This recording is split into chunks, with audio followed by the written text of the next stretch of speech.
സമയമാണ് നിന്റെ ഏറ്റവും വലിയ സമ്പത്ത്. അവനെല്ലാം കൈവിട്ടു, പക്ഷെ അവൻ അറിയുന്നില്ല ജീവിതത്തിലെ ഏറ്റവും വലിയ അവസരം നഷ്ടപ്പെടുകയാണെന്ന്. ഇതൊരു കഥയാണ്. സമയത്തെ ഏറ്റവും വലിയ സമ്പത്തായി കണ്ടവന്റെയും അതിനെ നിസ്സാരമായി തള്ളിക്കളഞ്ഞവന്റെയും കഥ. ഒരിടത്ത് രാഹുൽ എന്നൊരാൾ ഉണ്ടായിരുന്നു. അവൻ സാധാരണ പാവപ്പെട്ട ആളാണ്. ബാങ്കിൽ വലിയ നിക്ഷേപങ്ങളോ കുടുംബസ്വത്തോ അവനില്ല.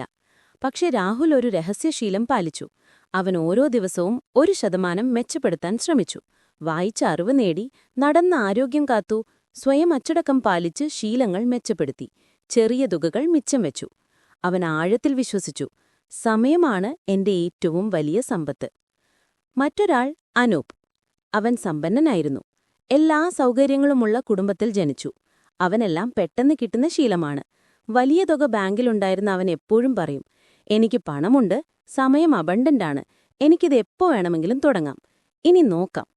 ഒരു ദിവസം ജീവിതം മാറ്റിമറിക്കുന്ന ഒരു പ്രധാന കൊറിയർ ഫ്രാഞ്ചൈസി അവസരം അവർക്ക് ലഭിച്ചു. വലിയ ബിസിനസ് സാധ്യത, മികച്ച നെറ്റ്വർക്കിംഗ്, വളർച്ചയുടെ അനന്തമായ സാധ്യത. ജീവിക്കാൻ സ്വപ്നം പോലെയൊരു അവസരം.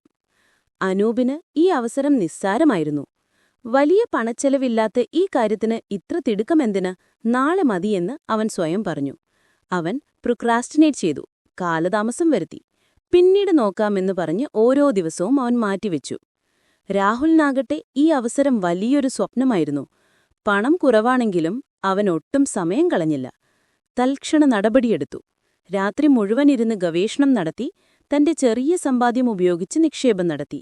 സമയത്തിന്റെ മൂല്യം തിരിച്ചറിഞ്ഞ അവൻ അവസരം പിടിച്ചെടുത്തു. ഫ്രാഞ്ചൈസി രാഹുലിന്റെ കൈകളിലെത്തി. അവന്റെ അച്ചടക്കവും കഠിനാധ്വാനവും കാരണം അതൊരു വലിയ വിജയമായി മാറി. അനൂപ് കുറച്ചാഴ്ചകൾക്ക് ശേഷം നോക്കാമെന്ന് പറഞ്ഞ് കാര്യങ്ങൾ തിരക്കി ചെന്നപ്പോഴേക്കും അവസരം പോയി. അവൻ സ്വപ്നം കണ്ട സാമ്പത്തിക വളർച്ചയും ഒരു ബിസിനസ് ഉടമയാകാനുള്ള സമ്മാനങ്ങളും കൈവിടേണ്ടി വന്നു. വർഷങ്ങൾ കഴിഞ്ഞു. രാഹുൽ. അവൻ ചിട്ടയോടെ ഉപയോഗിച്ച ഓരോ നിമിഷവും അവനെ വളർത്തി.